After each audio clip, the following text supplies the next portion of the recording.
Okay. All right. And maybe I just move this around. Okay. And then push there. Okay. And then I pull right there. Okay. Now push. Okay. Now it. Okay. Oh, good Lord.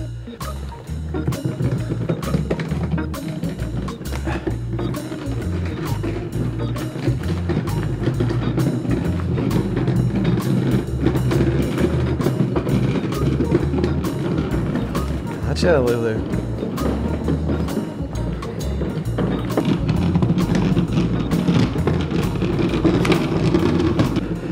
Sweet Mother of God. There is a very, very good reason why the good folks at Traeger, in bold letters I might add, have across the top of this box, 2 people required for assembly. This thing's heavy.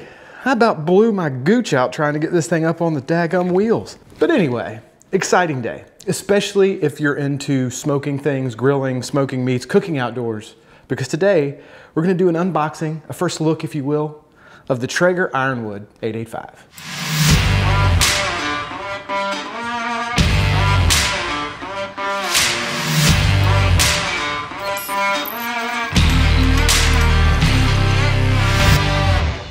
And then pull it. Pull it. Yep. Okay. Oh, okay. Whew. Good Lord.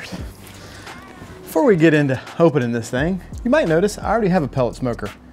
Hey, Jeremy, why do you need another one? Well, that is the old Pit Boss that I've had. Which, by the way, if you're looking for something really inexpensive to get into the pellet game, it's not a bad option. It's treated me well. I've had lots of good barbecue off that thing. It's not a bad option. But when you're ready to get serious, you're ready to step up your smoking game, everyone knows you go for a Traeger. Now, some of you might say, pellet smoker, schmellet smoker. I like stick burners, offset smokers, those type of things. Those are the only way to get true barbecue. And I get it. I used to use those kind of smokers also. And they do produce some fantastic barbecue. Matter of fact, I think at some point, I'm gonna get another offset smoker because I got rid of my old one. And down the road, I'm gonna have a show off between an offset smoker and a Traeger so we can go over the differences and talk about it. But because I've had plenty of experience with the offset smoker, I will maintain that a pellet smoker is damn close to the same quality, if not the same quality you get off of an offset. And it's way easier, way easier. It takes a lot less skill, takes a lot less time. You gotta babysit an offset all day. This baby is set it and forget it. You set the temperature you want, off she goes. But we're gonna do a full review on this thing down the road after I've had a little time to use it. We'll talk more about the differences between pellet smokers and offsets and stuff then. Today, it's really just a quick look, unboxing, first look, and maybe I wanted to do a little cooking on it. Maybe we'll cook a little something and have it by the end of this video. But broad strokes, really gonna go into deep dive on this in a little while after I've had time to smoke a whole bunch of stuff on it. All right, we need to start building this thing, but first we need a refill on the old coffee and a cigar. 2 things you always need when putting anything together. Full cup of coffee, cigar. But anyway, while we're at it, let's take a quick second to pay some bills and thank the sponsor of today's video, Brio.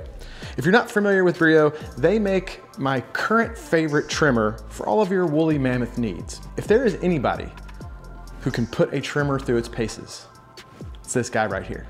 I mean, I didn't trim on purpose because I knew this video was coming. Can you see? I don't know if you can see. I have hair that connects from the beard to the back. I mean, it's full coverage. If I didn't trim, I would look like Teen Wolf. I'd straight look like Michael J. Fox from Teen Wolf. Did I just date myself? Do you guys even remember Teen Wolf, Michael J. Fox back 80s? Point is, I will put a trimmer through its paces, and this one is the nuts. Also does a good job at trimming that area, coincidentally. The Brio Beardscape Pro comes with a great case to keep everything organized. The battery life on this thing is insane. I go so long in between charges, I don't even remember when the last time I charged it was. It's got a ceramic blade. Right from the trimmer, there are micro length adjustments along with the ability to adjust the RPMs. It also comes with a zero gap attachment, which allows you to get the absolute closest trim possible. I mean, I'm talking for a trimmer, low. You could shave the fur off a dolphin with this thing. I don't know if you've ever seen dolphin fur, but that's some fine stuff. Public service announcement though, warning, do not use the zero gap attachment to trim the nether regions.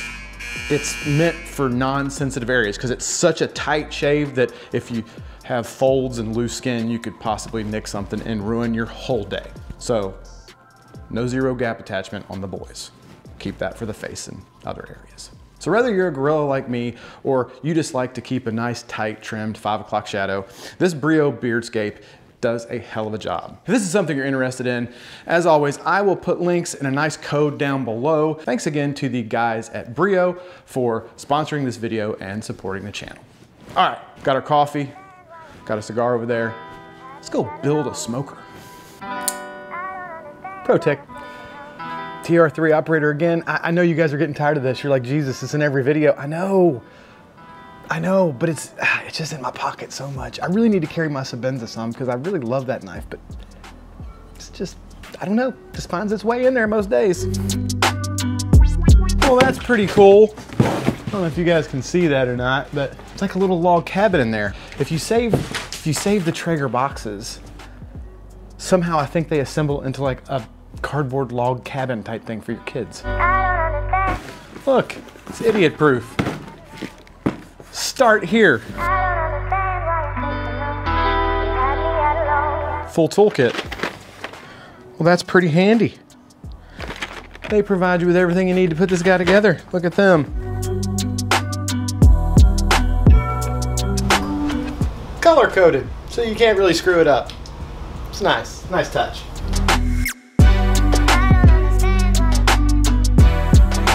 Well, this is the part that says requires 2 people. I suspect that's just if you're a bitch though. I'm gonna try to do it by myself.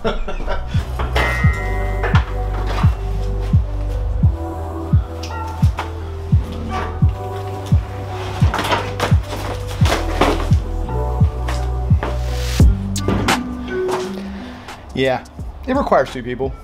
If you're a bitch. No, I'm just kidding. It probably should. Let's be safe and follow the instructions. 2 people lift, please, folks. Better safe than sorry.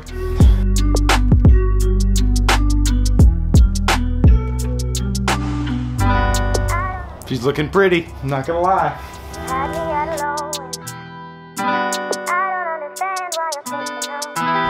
Alright. Well, I'd say that's about done. Which means it's time for a celebratory puff puff. That took me about an hour, I'd say. Probably would have been quicker if I would have had a second pair of hands, but point is, super easy to put together, shouldn't be overly complicated. And like I mentioned, this is not going to be a full review. This is just kind of an unboxing and first look. But a couple things I noticed in the process thus far. One, I love companies that take the time to do the details right. Okay, first off, this instruction manual, super easy. And they do really funny stuff, like if you notice, there is beers by each step. So each step tells you about how many beers it should take you to accomplish said step, which I think is a really nice, funny little touch. Also, you see that? Look at that, you know? Notice there's no sticky residue. You know why? Because they put magnets on the back instead of sticky stuff. Magnets, genius. Why don't all companies do that? Why don't all companies put magnets on the back of their marketing crap they put on their products? I mean, obviously if it's not a metal product, it wouldn't work, but that's a genius way to do it. That way there's no sticky shit all over the back of, because you know you've bought some stuff before. There's the marketing stuff on it for display in stores, and then when you take it off, there's sticky residue that you got to scrub. That's a pain in the ass. Pain in the ass. Magnets. It's genius. It's genius, I tell you. Thank you, Traeger. So just small things like that. The fact that the inside of the box has printing so that you can turn it into like a little fork thing for your kids. You know, all the material they put in, they give you a cooking guide. Lots of good stuff. All the marketing stuff done really well. Nice photography. You know what I mean? It's the details. The devil's in the details. I've said this before about products, and I'll say it a million times, and every time I use a product that does this part right, I'll be impressed. Because not all companies do it. Some companies slack. Next thing we have to do is do a quick burn-in. The instruction manual, there is a seasoning process that you have to go through. Now normally with smokers, I always sprayed down the inside with like canola oil or something and then burned that in to kind of season the inside of the grill, which I was gonna do with this one, but they have their own little seasoning your grill instructions, and I'm gonna follow that since it's from the manufacturer. Ah yes, brisket. Arguably the king of barbecue. For sure, one of the crown jewels of barbecue. Absolutely, I don't think that's even debatable. Brisket, especially in Texas, is kind of king. But anyway, got a big old brisket here. While we're waiting on the Traeger to finish its break-in cycle, figured I'd trim up this brisket, put some rub on it, and let's break in old girl with a brisket cook. Sounds like a plan.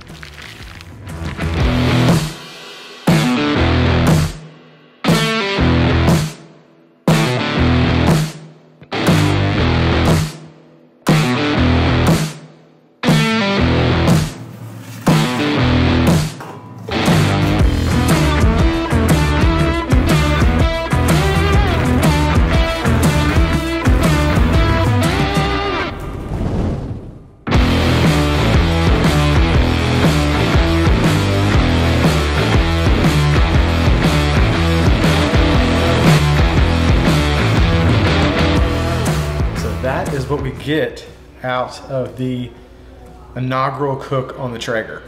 So it's pretty good. It's not perfect, not because of the Traeger's fault. It's the first time I've used this grill, but it's damn close. I give this like a B+, and it's nice and juicy. It's very tender, passes the bend test. The fat all rendered super well. By the way, I apologize if the audio on this isn't perfect, but I didn't feel like going and lapel micing and all the stuff, so I'm just using a microphone on my camera because, well, there's fresh brisket to be eaten, so I didn't want to waste a lot of time before I got into this. But overall, super, super happy with how this turned out, especially for the first cook. So, really, really pleased. I'm gonna get to eating some of this brisket. We got people coming over, and we'll close this thing up in a few.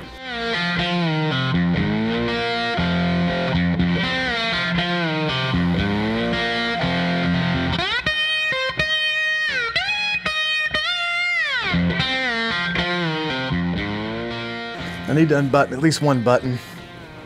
I've got the meat sweats. Overall, that's a sign of a good dinner. That was some good brisket. I think I was a little rough on it, giving it a B+. I think I might have to give it like an A or A-. But after eating a pound or two of it, I think my original score was too harsh. That was a very, very good brisket. So for that to be the first smoke, very impressed with what I'm seeing so far. And that Wi-Fi, the Wi-Fi function of that thing, game changer. Game changer. But we'll get more into that on the full review. Well, I'm gonna have to sit out here and smoke this whole thing and have a couple glasses of this whiskey to get all this red meat to digest. So I'm just gonna sit out here and enjoy a fairly pleasant night. Shameless plug, as I always do at the end. New shirts on the site, several new shirt designs, whiskey flasks, leather flasks back in stock. Go check below all the sites and stuff for all the merch and all the things. I'm too full to even to talk about it. I'm very full, very full. It's a good full though. All right guys, that's gonna wrap it up for me tonight. I hope you guys enjoyed this one. If you did, feel free to smash that like button. That always helps us out. If you're not a subscriber, please consider doing so. We'd love to have you on board. Hope everyone is having a fantastic week, and we will see you in the next video. Oh boy. Meat sweats in full effect. You know when you eat so much, like it's hard to breathe, just you're not doing anything, and you're out of breath. that's where I'm at. Whiskey helps. It's worth it. The brisket was delicious. Absolutely worth it.